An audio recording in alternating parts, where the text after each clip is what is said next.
Welcome to the Bevan series this evening. If I could remind you to turn off your cell phones, or we'll confiscate them.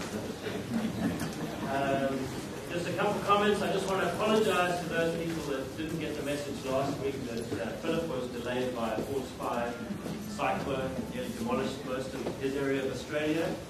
And he is rescheduled and will come and speak, but not on the regular Thursday evening. He'll be coming on the 22nd of February, on Tuesday evening at 4:30.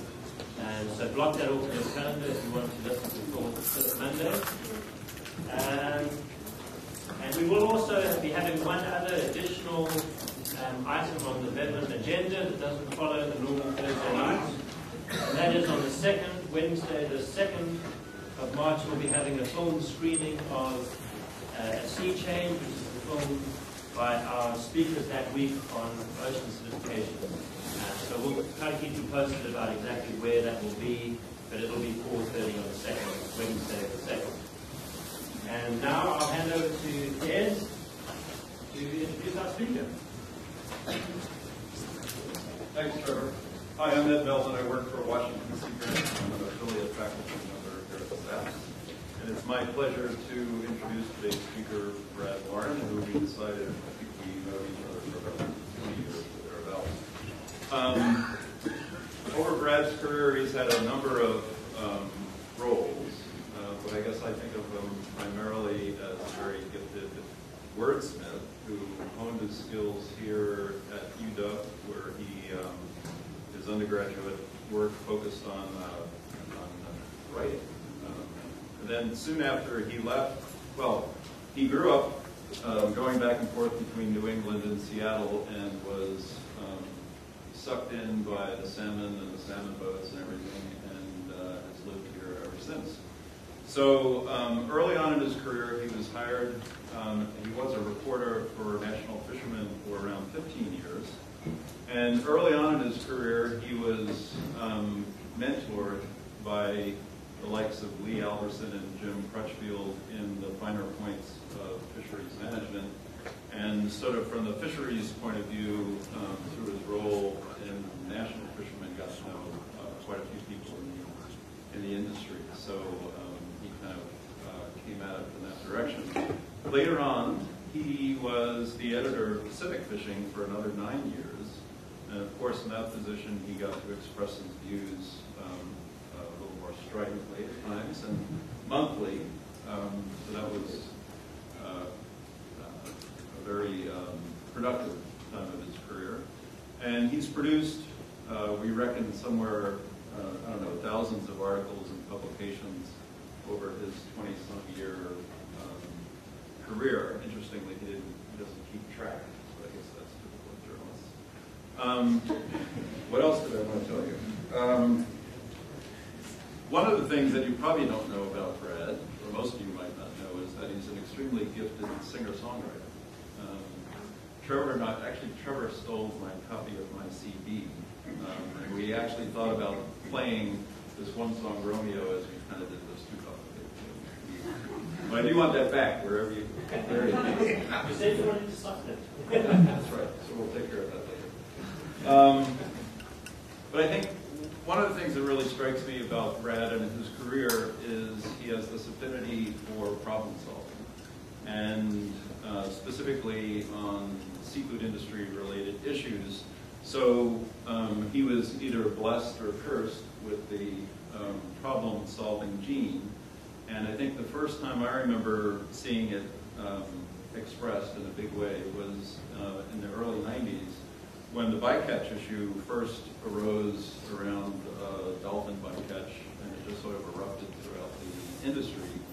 And Brad was on the front lines of that. He actually wrote a handbook, which I actually looked at again this week, which is timeless. It's as useful today as it was then. And at the same time, he was a founding director of the National Fisheries Conservation Center, basically a nonprofit that's focused on conflict resolution in marine fisheries. And at the time, it was very focused on bycatch. So in the intervening period, after he got finished with all his journalism He's been working on ocean acidification for the last 5 years, I believe, in various roles. And his real interest there, like bycatch, was engaging the industry, waking them up to the issue, and attempting to get them involved in identifying ways to not necessarily solve, but become a voice in the issue and strive for some measures of management to address this thing that's potentially a huge threat to the fishing industry. So at the moment, Brad is the director of the Productive Ocean Partnership, which is part of the Sustainable Fisheries Partnership, which is a global NGO focused on, as you would guess, sustainable fisheries. And if you haven't visited the site, I suggest you check it out. They've got a wide scope and are certainly international in what they do. So with that, I'd like to welcome Brad, and his talk today is Souring Oceans, Dissolving Shellfish, and the Cure for the Cowardly Lions.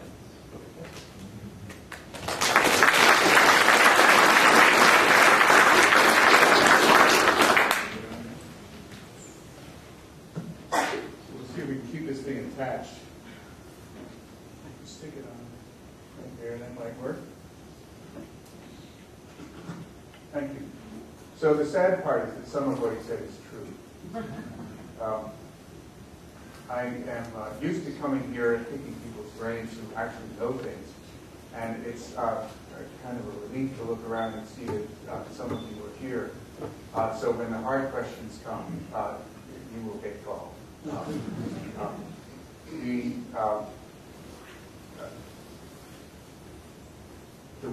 The reason that has a lot to do with the really extraordinary privilege of being able to hang around with you. Can you all hear okay? The privilege of being able to hang around the university and ask people questions. You get that privilege if you write for some rank.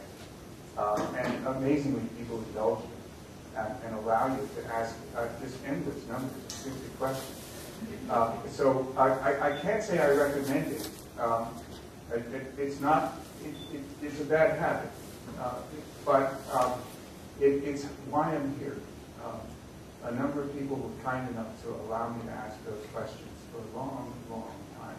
Some of you were here and painfully remember it, I'm sure. So with that, I'll start.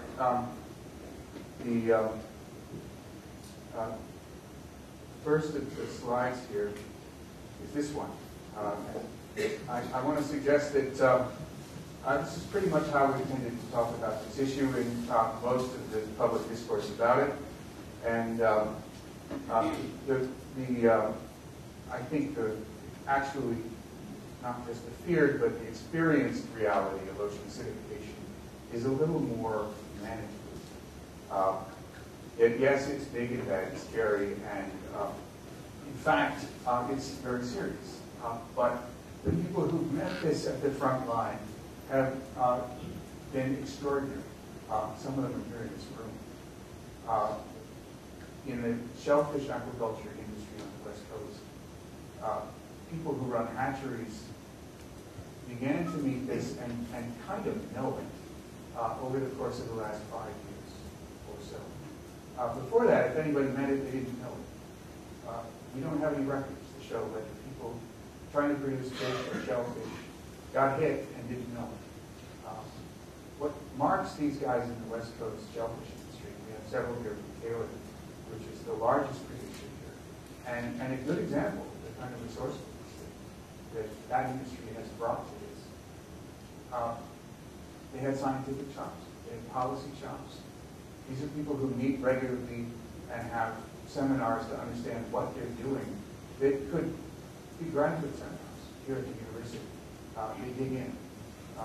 Taylor, among others, had people who actually know stuff before as well. And they met this challenge, figured out that it wasn't what they first thought, and they thought it was a biological problem. Typically, you have infections in shellfish, and they make a lot of trouble. And that they had a problem with ocean chemistry. And they began to put the pieces together, and they figured out ways to stay in the game, duck some of the punches coming their way, That in itself was surprising to some of us. We thought when the water goes bad, you're screwed. It was a really important lesson. Sometimes these things are not as horrible as they look. They have big teeth and all of that, but you can die. So I think the lessons are straightforward. I'll run through the list. I mean, this is a problem that does reduce supply when it hits you. If you're in the seafood business, it's going to have an effect if you get in the firing line.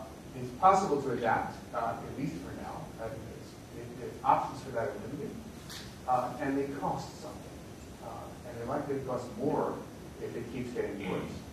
The management of seawater chemistry and the acidifying inputs going into it is pretty much now required. We're going to have to start doing this. This is, in the end, just another natural resource problem. A lot of people in this room know a lot about what that means. You set management reference points and you manage it. It's not really rocket science. We know how to do it reasonably well. And I want to suggest that what we're up to here is perhaps not as scary and damaging a challenge as we initially made it out to be. It's big, it's serious, but we've got pretty good chops to meet it. So what's at stake? A lot of money. Let me first begin by saying that fisheries economics, and please excuse me, Dan Hubbard, but I think you know the truth of this, it is close to voodoo. Anyone who puts too much weight on any number concerning the value of a fish or fishery is going to fall on their face. So don't take any of these numbers too seriously. But the seafood worldwide roughly world trade in it is around $100 billion. U.S. commercial fisheries, 28 billion, maybe a little more now. Alaska pollock alone was around 1.1 billion in 2006. Recreational fishing, somewhere between 8.4 and 20 billion. That gives you an idea of the range of valuation scenarios there are. Coral reefs, and it might be worth somewhere between 30 million and 375 billion a year in economic activity. Now there's a range for you. Ornamental fish sales, 3 billion in the U.S. That might be a real number. Reef fisheries are said, according to a UNEP study, to feed about 1 billion people. Around 3 billion people, according to FAO, rely on seafood for 15% or more of their animal protein. I saw a number the other day suggesting that in some countries, where mostly the developing world, it's very heavy dependence on seafood for protein. You get examples like Indonesia, where it might be 180 million people who get all their protein from seafood. So there's an awful lot potentially at stake. There's a lot we don't know about it. How hard will it get when? I'm not going to tell you what ocean acidification is. You've heard it. You've actually heard it from people who know it really well. Dick Feely, who gave the first talk in this series, is here. If you really want to know what acidification is, he's right there in the middle. To Dick Feely, as we do to Taylor and their colleagues in the industry, we owe quite a debt.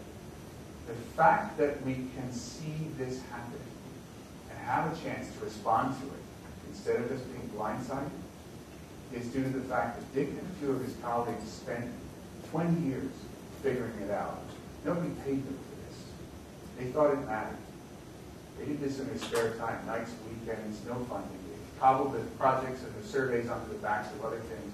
And they published their first papers that really nailed it on a global level in the early to mid-2000s.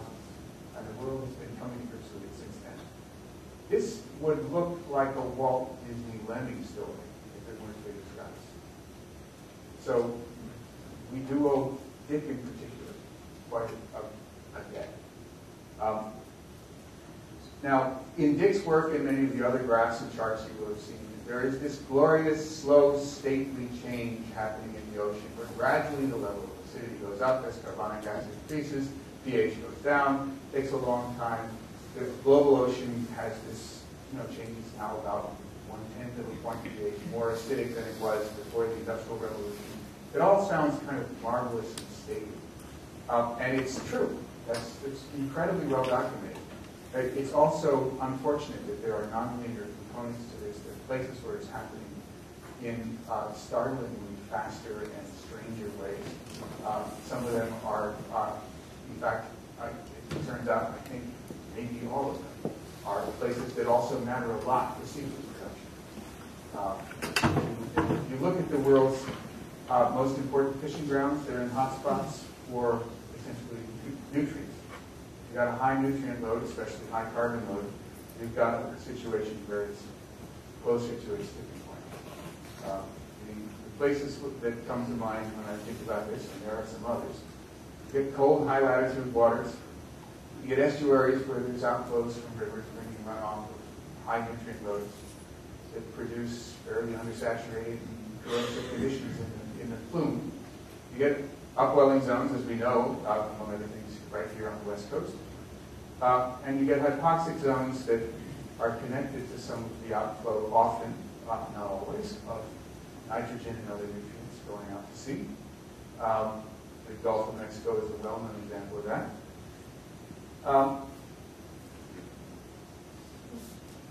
I keep coming back to this.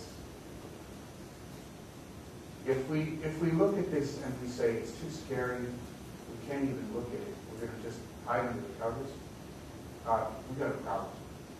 And I would say in our country right now, we have that problem. Our general instinct has been to hide under the covers. There's a sense that we're going to kill the economy if we try to solve this, and we might not solve it anyway. It's bigger than we are. We can't beat it. Let's just hide under the covers. This image is from a movie that offers one approach to that says different. It's called A Sea Change. You can go to their website at seachange.net, and they take the view that a grandfather who's concerned about this can learn enough about it to help his beloved grandson come to terms with and be ready to deal with the world where these kind of problems are going to matter a lot. It's a beautiful story. It gets across with people who are really not interested in data. And I find it a very useful film to show that some people who like stories and don't like data. I think we can do this, and we have experience in recent history to show it. This is a problem that resembles others we've already dealt with. It resembles, for example, the acid rain problem. No one will tell you that acid rain is now solved, but it is under management.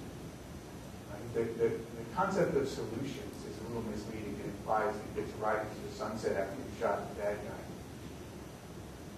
I don't think it's going to work that way. It's going to work more like fishery management. It's going to work like a lot of the things that people in this room are either doing or trained to do, managing resources today. We're going to take management reference points. We're going to have to define them. It's not going to be all that easy. They're going to be dynamic in many cases. And we're going to manage them for the kinds of chemical conditions that allow the ocean to make the stuff we like to eat. Can we reduce emissions and still have a working economy? I'll show you some slides later that demonstrate how a number of companies and some governments are participating in doing that right now, pretty effectively.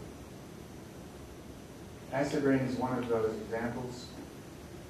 In 1990, when the Clean Air Act instituted controls on sulfur dioxide passed, predictions of the coal industry and coal power utilities were that the economy would be destroyed. In fact, the cost per ton of emissions eliminated was around 20% of what they predicted. Given an incentive, a price incentive to avoid pollution, they got smart. This is a lot like what happens, by the way, with IFQs when you institute catch shares in a fishery. You give people an incentive for a kind of environmental performance rather than telling them all the things they have to do to deliver the objective you want, specifying it down to the last gnat. They get smart about it. And there's a lot of fisheries that are doing that right now. It's part of the kind of success story that some people in this school have helped to define. I think that you've got something to be proud of around here. Part of what they got smart at was figuring out how to do this by fuel switching. It turns out you could buy coal. It's got less sulfur in it, so it produces less sulfur dioxide. And when you do that, the cost of reducing your emissions of sulfur dioxide is a lot less than it would be to put a scrubber. Now, the same companies later have come back and found ways to put scrubbers in if they can afford it in many cases. So emissions keep going down, costs keep being less than they were originally projected to be. DuPont is a company that, as far as I can see, is not particularly interested in being known as green. They like money. As you go and listen, as I have, at gatherings of companies that are dealing with energy and emissions management, DuPont is one of the standouts. They're doing very, very effective work, not to look good.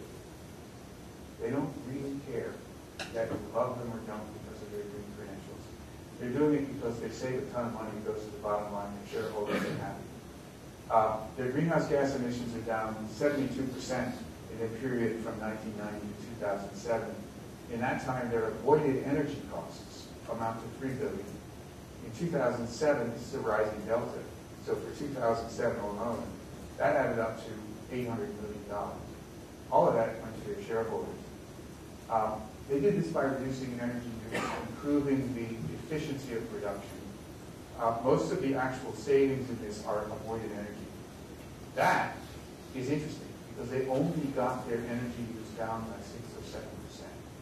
So they were managing for more than energy. You reduce emissions by 72%, reduce energy consumption by only 6 or 7. You're doing something more than just burning less fuel. That is what engineers are for. You give an engineer a ratio and tell them to manage to it and make it pay, and you're going to get some results. It's a company full of engineers, and this is good for the bottom line. It's good for the business. It gives them exportable, marketable technology that they can then take to their customers. They're selling all this B2B. It's to other businesses that they're interested in being known as people who can help you solve the problem you're going to have down the line. And so they go around and tell that story there. RGGI, short for Regional Greenhouse Gas Initiative, 10 Northeast states instituted a couple of years ago their own regional carbon cap and trade program. While the U.S. Congress was warbling around and arguing with itself and getting nowhere, they went ahead and did it. And the predictions, again, were it would kill the economy. The Northeast has a long-lasting history of depressed economies anyway. This is just going to destabilize it and throw it off. Well, it hasn't worked that way. In fact, what it's done is to stabilize the job base of the industrial Northeast. And company after company, universities, housing authorities, all kinds of people take the money generated from these fees on pollution, goes to pools, which the states then allocate to people who compete for it by saying, I can reduce emissions a lot for that money. Give me $1 billion and I'll save you 1 billion tons of emissions. And so paper mills, chemical companies, you name it, are having a field day, reducing their emissions, increasing their energy efficiency, becoming more cost competitive as producers, and saving the jobs they would otherwise have exported to India and Pakistan and Indonesia. They would have taken the job elsewhere. And they're happy to report this works for them. They're happy enough about it that when the state legislatures reach into the coffer and say, we'd like this little pile of cash and we've got a lot of red ink, why don't we take it, pay for it, whatever. The industrials have said, we don't actually get to control this, you just get to compete for it, but if you take this away, you've got a problem with us. Now, when industrials defend a fee on pollution, because the money goes back into increasing efficiency and makes them better companies, something's working. So what SFP does generally is provide technical and strategic advice to the seafood industry on how to strengthen the environmental performance of fisheries. Most of this is about IUU, overfishing, the standard issue stuff that are problems in fisheries around the world. I chose SFP to build this program with because I like the way they work with people in the industry. I think the industry has a lot of horsepower to bring to the conservation problems they concern to it, and it's a good idea to put it to work. And I couldn't think of anybody better to do it with. They were the ones who brought McDonald's and Walmart into the sustainable sourcing game. They are head and shoulders the leader in the world of NGOs that engage seafood companies and major retailers in exerting pressure on their supply chains to improve the basic environmental performance of fisheries. And it works, not just because they pressure people, but because it works for the producers who get that pressure. When they make a fishery perform better, when they reduce fishing mortality and increase biomass, they make more money. They gain access to new markets. They have more fish to sell. They retain markets that are critical to them. So SFP doesn't lobby. We do help companies and fishermen figure out how to shake it up when something matters, and it's got a strong conservation purpose. We've done a lot of things. This picture on what is your right, this fellow here.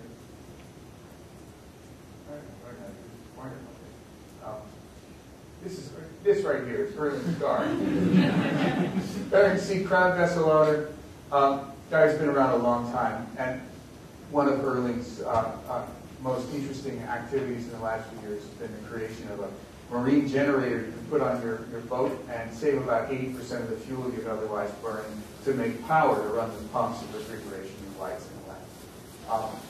On a Bering Sea crabber, you often run two significant sized generators, and that's a lot of fuel. They save thousands of dollars every time they drive their boat to Dutch Harbor and back. And it's now being marketed gradually, building this little company around the world to people who run boats. The more hours you burn, the more money you save using a system like that. He's gotten interested in carbon because he figured out a way to do something that actually is a good business and is good for his industry. And this is a picture of him in Copenhagen during the COP15 climate talks that happened last year. Actually in 2009, where they didn't come to an agreement of any significance. But he wanted to see how it worked. And I was going, and he said, I'll go with you. And it turned out there were a couple of other people from the crab industry who went. I found out about them later. The crab industry's been paying attention to this. They're definitely in learning mode. I'm not sure that we know, or anyone in it knows what they're going to do, but they're deeply motivated. Nobody goes to Copenhagen on their own nickel just because it's, wow, there's something going on here. That's motivation. On the other side, on your left, is a picture of one of the guys who participated in a kind of event in Alaska that we coordinated in 2009, where a bunch of fishermen, and we'll show you the picture of what they did, in Homer got together and spelled out with their boats the words SOS, Acid Ocean. Some of these guys, really, most of them, are not interested in arguing that we should get rid of the oil industry or the coal industry. They're not warriors. They're not in for that. They just want the fish to last. And some of them have, when they're not fishing, they have jobs in the North Slope oil fields. They're really, it's just something we found in the Gulf of Mexico too. Shrimpers who are very concerned and interested in this, that were beginning to work with us, the same guys working in oil fields down there. They're not in this to wipe out one industry in favor of another. They actually need them both.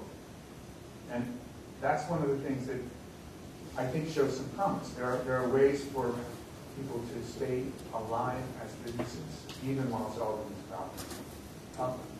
I won't bore you with all the details background on some of the folks in SFP, including you now know enough about me. You don't need to know anymore. And some of it is true, unfortunately. The progress on this issue has been significant. In 2006, if you asked anybody in the seafood industry if they were concerned about what might be happening to zooplankton, the answer might be as it was from one guy at a big British seafood company that I talked to. What is it with the friggin' zooplankton? One of my friends in the pollock industry said to me, we don't catch zooplankton. In 2007, I began talking to people in both environmental NGOs and the industry, and a common question that I got was, ocean what? Certification? You know, people have kind of got their eye on this ball of certifying and labeling fisheries, and they thought this must be about that. I still get that question every now and then. It's mostly gone away. It's been replaced by much more detailed questions having to do with activity, response of this or that species. How long do I have before I'm driven out of business? You know, what's it going to do to my equity value in my business? A lot more really interesting questions. We've had just an enormous number of meetings and workshops. A number of scientists and policy experts have come and presented to the industry.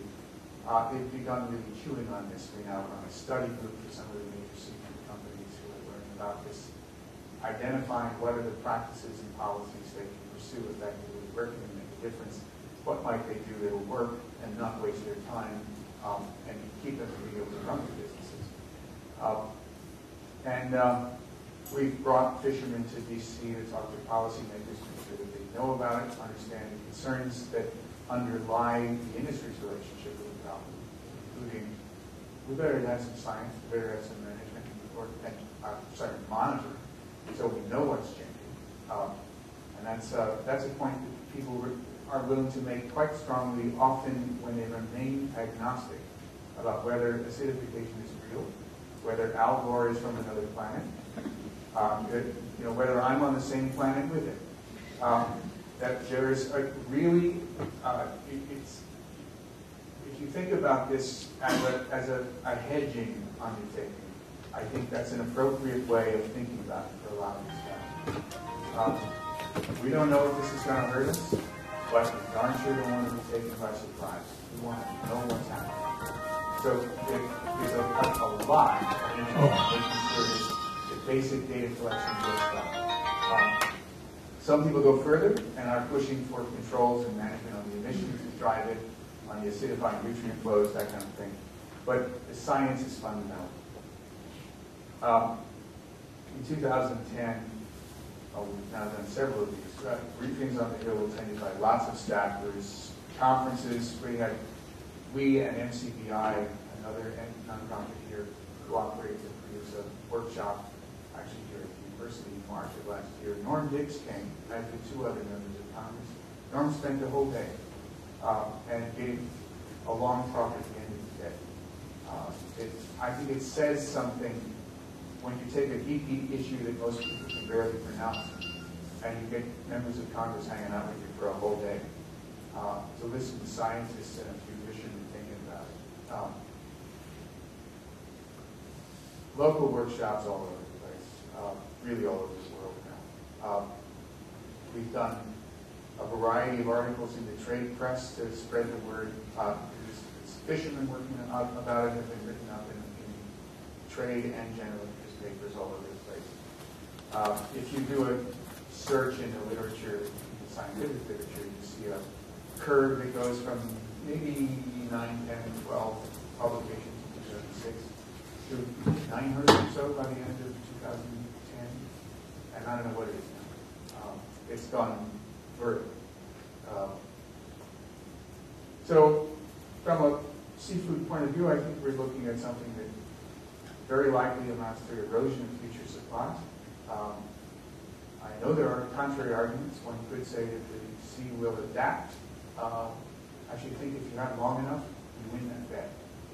If you can wait for geologic time, sure, you will win that bet. The ocean has done this before. We're the ones who have it. I think it's likely that the ocean, it's certain, the ocean can handle this.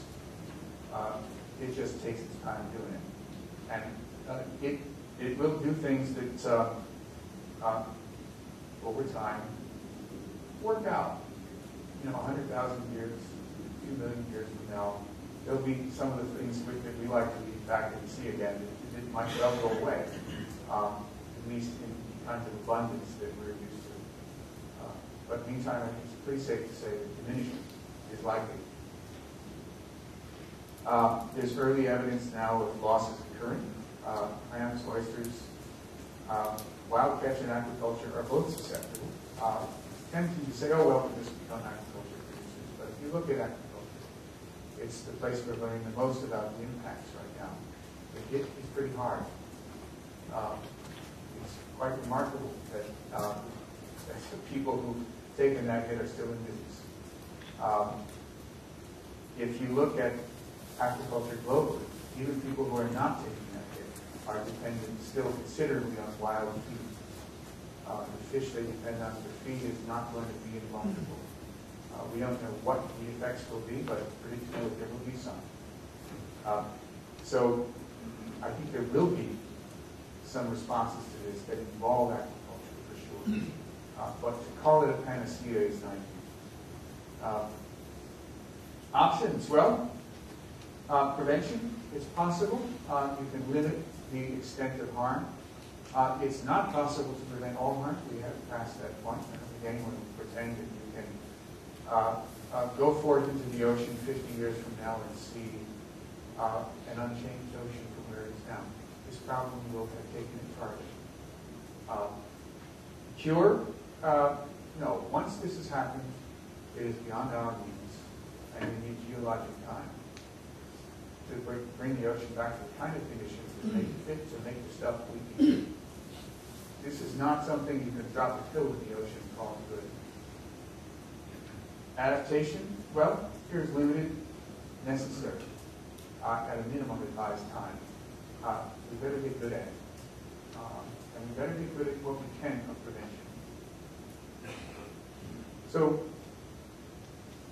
the seafood industry worldwide is pretty small compared to the rest of the economy. I worked out one time, I think using 2007 data, that it was 1/650th of global GDP. You've got to have some leverage if you're that small and you're going to affect the problem this big. If you look at it in terms of emissions, the seafood industry's emissions primarily occur in harvest. The harvest sector worldwide works out to have somewhere between 0.2% and 0.6% of global emissions of CO2. You could theoretically extinguish all of those, run the whole thing on sail power, solar cells, whatever, and the ocean would still turn south. So it's a good idea to work on the tailpipe and smokestack in the seafood industry, just like it is everywhere else, necessary. But no one should pretend that's sufficient. If you're in the seafood industry and you look at this as a supply risk that needs management, you cannot even begin to manage that risk by addressing your own tailpipe. That tailpipe's too little. Do it. Do it because it pays. Because you can do like your pond fish and save a ton of money. Do it because it's something you believe in. Because it prepares you to better do the big job of addressing the other 99+% of the problem. It's a credential. There are reasons to do it. I'm not saying shirk it. But don't let yourselves, and either if you're in the industry or if you're in the academic community, thinking about how to get at this, don't be drawn into time-consuming and expensive false solutions that only address the tailpipe. Because that's simply not an adequate place to put the energy. It's not enough. It's a window dressing. That's all it is. So, if you look at the kinds of things that we think the industry can do, and that it's beginning to do, one of them is strategic advocacy with a couple of goals. Manage carbon, boost clean energy. I think I'd go further now and say do some things to address the acidifying nutrient flows that are a huge factor in your shores. Protecting the productivity of major fish and shellfish stocks is going to require getting a grip on these emissions. If you just look at where the hot spots are for productivity and how they overlap with carbon and what that means for acidification, the places that are most likely and most rapidly changing in the ocean are where we get most of our fish. Any kind of global agreement to manage this, which is of course necessary, has a precondition. The U.S. has got to get proactively involved. The U.S. is going to have to enact policies. The world won't do it if this country doesn't. I think we saw that pretty clearly in COVID. key hurdle has been for years the U.S. Senate. In the House, 2 years in a row, 2009 and 2010, if I'm recollecting right, the House managed to pass some kind of bill that sought seriously to control CO2 emissions. One can argue about the quality of the legislation. There's always room for that. But they got serious about it. They set steep reduction goals in the ballpark of 75–80% by 2050. Very ambitious. And the Senate didn't do it. The Senate balked. You start parsing out what happens in the Senate, there's a small fulcrum of reluctant people there who know, many of them, that they're going to have to deal with this, but don't see how and don't see why they should. Now, that's an interesting problem. That's a group that constitutes the fulcrum you can run a lever on. They matter a lot. And that's really worth thinking through well. Fisheries, of course, have some political influence and can use it. The second goal beyond dealing with the root cause management stuff is monitoring and research. We talked about that a bit. That's got strong support from both parties. The Foran bill, which you may have heard about by now, this is the creation of a national research program on ocean acidification, passed in 2009 as part of an omnibus bill. 77% voted for it, 91% in the House. There's a lot of work going on now to create early warning systems, and there's really interesting work to me going on in the industry, monitoring the change in ocean chemistry right in front of oyster hatcheries, where it turns out to be key to staying in business. And after losing as much as 80% of production, 60 to 80%, I think would be a fair way to frame that, in 2007 and 2008, Whiskey Creek Hatchery rebuilt their production about half in 2009. They got it up to most of the way home in 2010. Similar things happened at Taylor here at Cape Alpena and Puget Sound. There are two other main hatcheries along the west coast supplying the industry. And they are not talking about problems they're having. One of them I'm pretty convinced isn't having them. The other one I'm not convinced. If you look at this problem and the fact that two of the major producers were willing to talk about it, to be transparent, this is a stroke of luck. It gives the world a chance to learn from where the front line is. That really matters. The economics of the monitoring that they've done are pretty good. Senator Campbell allocated $500,000 for the earmark to support helping the hatchery survive this, figuring out ways of retrofitting and monitoring. And if you figure that's the investment, give or take, probably some more money went into it than that. The effect of being able to regain about 75% of the production they lost adds up to real money. At the farm gate, it's around $16 million, I think. As we look at gross economic benefit that they are probably generating with that restored production, that's about $45 million, $46 million just from oysters. For the West Coast industry, here in Alberta, the effect's pretty serious. And they were running out of larvae. They were able to take a pretty significant hit in larvae supply, in part because they had standing stock of adult oysters to harvest for a while. But that's a short-term gain. This is a problem the oyster industry looked at and said, we got to get on top of this. And they're doing really good work. So the industry overall has revenues of around $110 billion, something like 3,000 employees, farms up and down the West Coast. People figure the total economic activity it generates is around $278 million. Now, do we have real prospects of getting control of emissions in the near term? No. This Congress isn't likely to do that. They're much more likely to do things that are interesting with energy. Energy policy is like giving candy to children. Any Congress can do it. That's basically what energy policy is. give money to people whose ideas you like. Even in a grim appropriations environment, I think we can expect to see some of that. They'll do something. I don't know what it will be. Research and monitoring, they, of course, had bipartisan support beforehand. And what we found, talking to people, even some very conservative people who are thought of as being deeply anti-environmental on the Hill, is that they already, many of them, know what acidification is. They've been paying attention, especially the ones who have fisheries in their districts. People like Don Young in Alaska, whose office is covered with mounted animals that shot. He's got, when you walk in, you see the animals, and then you see a plaque on the door behind the receptionist desk, and it shows Anwar with an oil derrick in it. This guy's real clear that he is the congressman from oil, which is how a lot of people in Capitol Hill are when they're from oil states. And he's proud of getting in the face of environmentalists. Nonetheless, Don Young went to bat last year for an earmark to fund an ocean acidification research center at the University of Alaska. I think this is significant. This is a guy who has a fishing industry he believes in. And it means a lot more to him than whether he is agreeing with the Sierra Club on this particular issue. Now, this is as of April 2010. People parse the math in the Santa Botsa ways.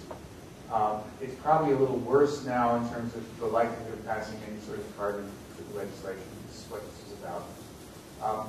What you get, though, is this interesting example. There's a ton of fence sitters. There's a few hard yeses, a significant number. There's just very few people who are probably no, and a significant number who are certainly no. And then there's a bunch who are probably yes. You take the fence sitters, the probably yeses, and the probably no's, and you start figuring out where they're from. And do they care about fish? Do they have people in their districts and their states who would like them to help them make sure they can still bring jobs to the district? And there's a lot of them. Just the industry's reach alone probably would have been enough last year had they been ready to do it, which they weren't. If they wanted to push this, they could have probably got a bill passed. The rest of the world who worked on this, lots of environmentalists who worked on it, lots of other businesses with their own concerns, mostly about climate, very few of them really knew or cared about acidification, were interested in getting on top of carbon. They kind of got it to the 5-yard line. And that tells you how little work there is that remains to be done. We're not looking at having to run the whole length of the ball field to get a policy that has serious ambition. They got pretty close to doing something real. Within about 10, 15 votes in the Senate last year. That's, to people I know in the conservation community who worked really hard for years on climate legislation, I often say, look, you can stop flagellating yourself. You got really close. You got something seriously into the center of national debate. It would have been impossible to do 10 years ago. When Kyoto passed and the U.S. failed to even ratify the treaty, Kyoto was a lackluster, unambitious piece of legislation that its critics rightly pointed out wouldn't really solve the problem. The House passed and the Senate came close to passing last year legislation that might actually do something meaningful. And if it looks anything like how Reggie does, it might do so without breaking the economy. So this is some of the things the industry's got to say about ocean acidification. The first guy here is a friend of mine. He's the vice president of one of the large seafood companies here in town. He started out when I talked to him about this, peppering me with questions designed to prove that this was all nonsense and that I was really from the same planet as Al Gore. And he agreed after about 5 minutes to read a couple of scientific reports. I gave him the society report, I forget, another big fat one. He read them both. 2 weeks later, he called me up, threw them on the table, and said, this is indisputable. We've got to take this on. This company subsequently assigned one of their managers to work on this issue. Another company, quite a major seafood producer, also based here. One of the senior people there is this to say, come around to believe ocean acidification is very real and big issue. I'll do everything I can to publicize it. This is a guy who's a committed Republican. He's not interested in being seen as, particularly as an environmentalist, but he wants his industry alive. And I could go on. Mark Weigart, who runs Whiskey Creek Hatchery in Oregon, one of the places that you see quite fine, that it's not trumped up. You're trying to grow oysters, and it's not working, and your livelihood depends on it. Clem Fillion, former 9-term Republican legislator, the former fish czar of the state of Alaska, very prominent leader in the industry in the state, quite a character. I see some smiles up there, as a few of you know him. Clem has been writing op-eds and giving video interviews and saying things like, get us off carbon.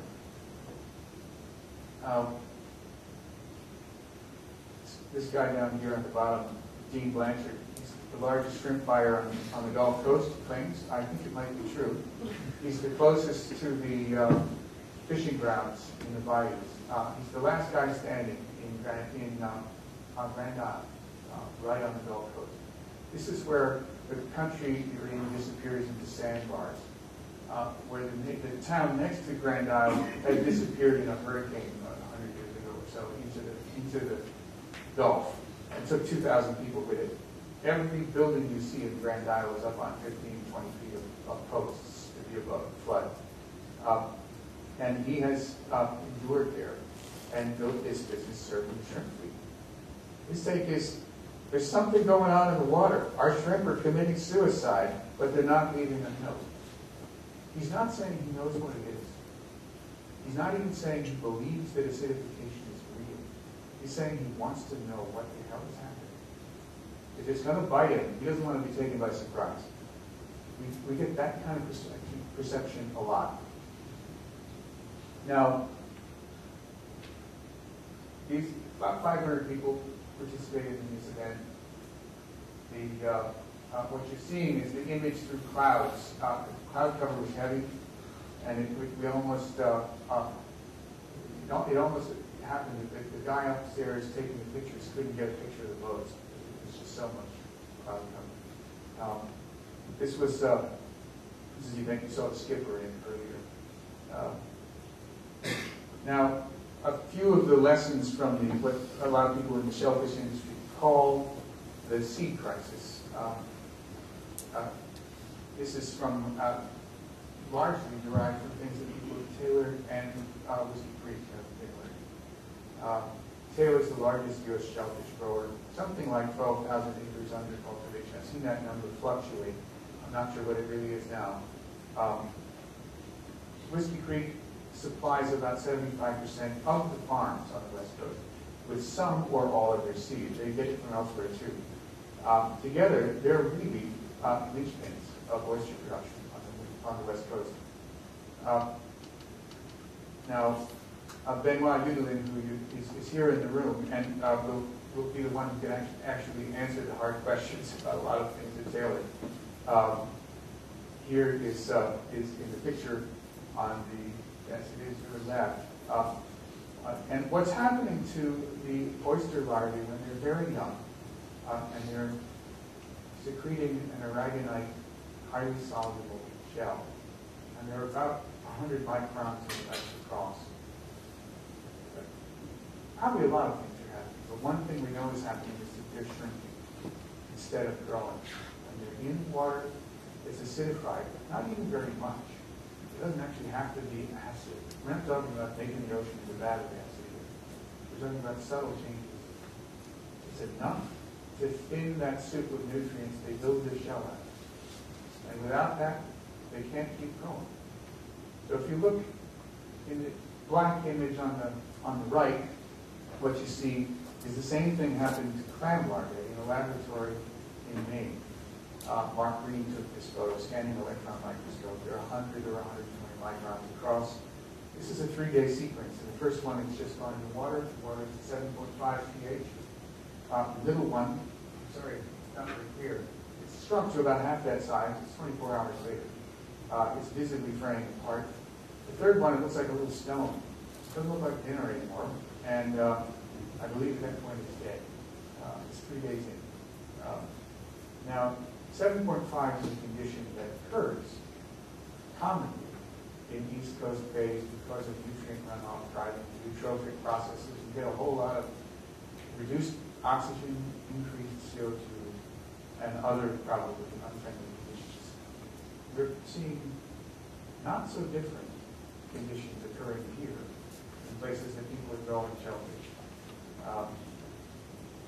So one of the things that led to the industry really getting a grip on this was the Achilles work showing what happens in the upwelling zone. I won't go into the details. By now you've heard it, I'm sure, several times. But upwelling is, of course, one of the compounding factors, and maybe a really driving. And when you take what's already a highly enriched environment and further enrich it with net CO2, because it's depositing down from the air, you can push it closer and closer and finally over to the plants. The big concern is that we might be at or beyond that point here. Something is driving the chemistry consistently into hostile conditions. What they've done that works, how they've rebounded, has been by monitoring well enough and frequently enough to be able to catch the cycles and changes diurnally and seasonally, and the places that they can get water that it doesn't hurt the life. So if you monitor, you can dodge. That's a key thing that's been really underestimated. Nobody had to monitor seawater chemistry until now. There were nuisance level problems with mortality of larvae, but there weren't catastrophic deaths. The other thing they had was hatcheries. A hatchery amounts to a well-defended position. Think this one through for a minute. The seafood industry is going to be starting to push for the development of hatchery technology in ways that haven't been done before. See some of the monitoring tools that are in use. They're monitoring for a bunch of variables. I'm going to race through the last few slides here. We're running out of time. But this is interesting. This is a readout at Taylor where the input into the PCO2 analyzer was moved from, at the bottom of the graph you see this line shows it's around actually about 300, 330, and then they switched it from the surface of the intake, it's close to the surface, about 30 feet deep, that's the surface level intake, to, it shot up because they moved into the intake at 100 feet deep in the water. More CO2 down there. That deep water produces conditions, hang on, that are about 1,000 parts per million. And the pH corresponding to that's around 7.5, about what you saw dissolving those larval plants. At Whiskey Creek, interestingly, they're saying the optimal conditions that they're finding using a CO2 analyzer is about 200 to 300 parts per million. That's when the larvae are happening. Now, if you've been studying any of this stuff, you know that means pre-industrial conditions. It may just be coincident. The thresholds don't appear to be identical at Taylor, and we don't understand all the reasons for this. This is an example put together by Alan Barton, who was doing a lot of the work to solve these problems at Whiskey Creek, showing what they did. When pH got high, they spawned. When pH got low, they didn't. That is a huge payoff. Now, step two. Step one was monitor and dodge. Step two, strengthen the adaptive capacity of the industry. There's a couple of ways of doing that. The breeding for resistance. I won't go into the details there. It's unknown yet how well this will work. There's some promising little signs. Step two is water quality management. And I might ask Benoit to tell us about that when I'm done here. What the promise, what the risks, what might work, how good it might turn out to be, or not. If you can control the water coming into the hatchery, you might have a shot. You can also change the location of the hatchery. Put it in places that are where you have more highly saturated water. And third, we're seeing companies in the industry start to engage in policy, pushing for the monitoring science, and in some cases pushing for control of the acidifying inputs. Now, I'm going to skip through these. You've probably seen these. And this as well. And go right to the take-home points, which is really the biggest one of all. Is that this is not Godzilla. This is a big, scary problem. But most resource management problems are when you start out. And we've brought an awful lot of them under control. Not to the final end of the Western movies sequence, where Clint Eastwood rides into the sunset, but to the point where people have jobs keeping the system working. There are, and many of you in this room are trained to do this. Many of you are doing it for other natural resources now. This is really not that different. It's just a resource management problem. It's big. It's scary. But so were a lot of the other ones that we're now managing routinely. So with that, the floor is open.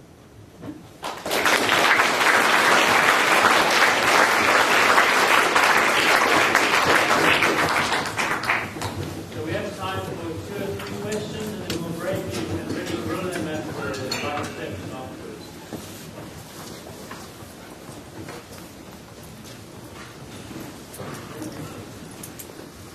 Stunned silence. Oh, well, we can count on Andre. Yeah, all focus, I guess, has been on, I've seen of success as being coastal oyster-type environments. What are we going to do about our crab fishermen living in the Bering Sea? There's no, you can't pick up the crab and move them, at least as far as I'm aware.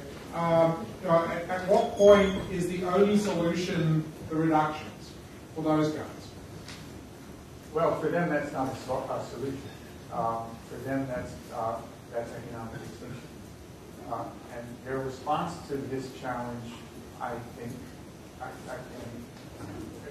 there are some people from that industry here, and I'll let them speak for themselves. But I'm going to predict, because they may not be ready to, that this industry will, in 5 or 10 years' time, whenever the rubber hits the road, and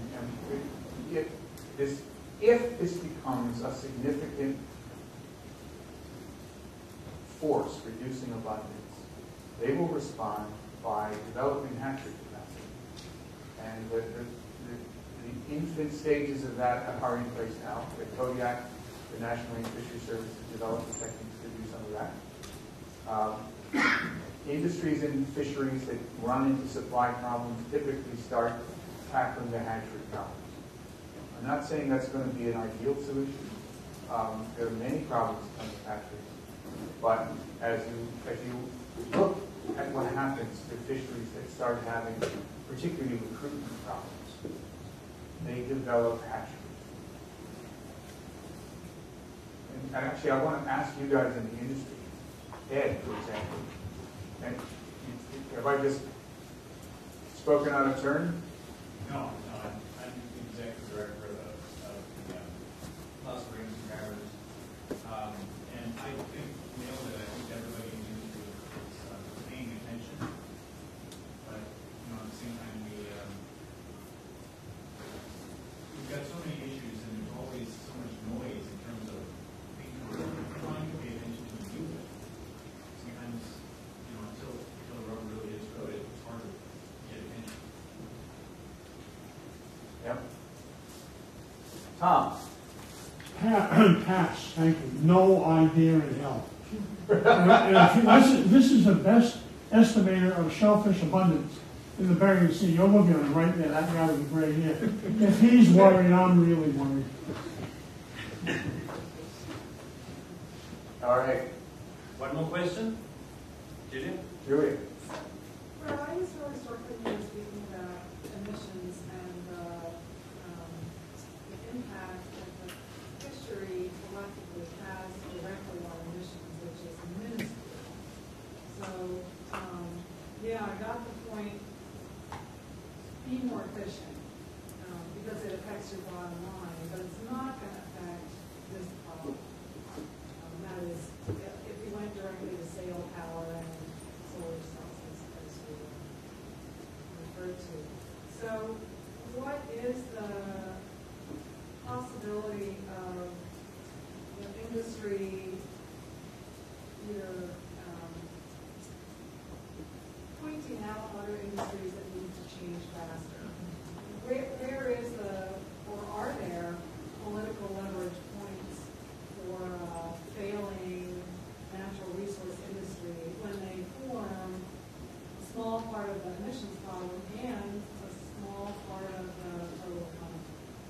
I think there are, and those leverage points are the same ones they've been using rather effectively to achieve their policy aims for decades. They had obtained the Magnuson Act in 1977, and in it built in management councils where they get to be managing their own industry. Not many industries get self-regulatory power at that time. That's one signal of how well they get what they want in DC. It's not, I don't think it would be fair to imply that they still have that kind of clout, but I don't think they do. I think their clout's diminished for a bunch of reasons in DC. But it's significant. The skill, politically, of this industry is routinely underestimated, even by people in it. I've never known a better pack of all-shucksters in my life, and I know a lot of them. The seafood industry constructs itself as people who don't know how to shave a stick. Don't buy it. Dick? Well, I'll ask a very pessimistic question, and I hope I don't take a downer for an old Marshall presentation. But the reality that I see in Congress is this, is that the appropriations for ocean acidification have not been made yet. Likely the Congress, at least on the House side, wants to cut as much as possible can. The Republican Congress wants no more earmarks. So how can the industry hope to get any help from the government, even if they do come together and try and put pressure on the government? Why are you positive? Well, one, there is strong bipartisan support for increasing our understanding of this problem. And that's been demonstrated rather firmly in the passage of the Foreign Act. It was demonstrated somewhat indirectly in the near passage of H.R. 989, Jay Inslee's resolution that Congress ought to take the position that it's a good idea for America to address the root causes and the consequences of ocean acidification. Kind of a nice mom and apple pie measure with no teeth, but nonetheless one that a number of people who are terrified of carbon regulation viewed as kind of foot in the door, that we better kick back out and lock the door as quick as possible. So they fought well. And they distributed a bunch of literature on the Hill and told people that ocean acidification is something made up by Al Gore and other liars and we should believe in it. And the effect of this was to create in June a condition where it looked like they were going to knock that measure down pretty effectively. And word went around, and we passed it along with people in the industry. And they worked on it. Taylor, right here, worked on it. And one of the effects that they obtained was that a congressman who thinks shellfish matter on the Republican side of the aisle voted for it. Another of the congressmen who voted for it was right here. Fisherman called it. And we don't know what changed his vote or what influenced his vote. In the end, 19 Republicans voted for the measure, and it got 58% positive. Now, that wasn't enough to pass. It needed 60 or 66%, I forget. It needed a supermajority. But it was a clear majority. And it put an end to the notion that it's possible to marginalize and dismiss this entire question, and demonstrated to people on both sides of the aisle think it matters. And then thirdly, much of the work that needs to be done to address this can be done cheaply. Some of it can't be. If the work that can't be done cheaply has to wait, the part that can be done cheaply will be done. Somehow, people will continue to dig into this and learn more about it. It might take a while to gear up the kind of program we really do. Most things do. But I'd be really surprised if this country met a problem like this and said, not only are we not up to it, but we're not even up to looking at it. That would be a remarkable position.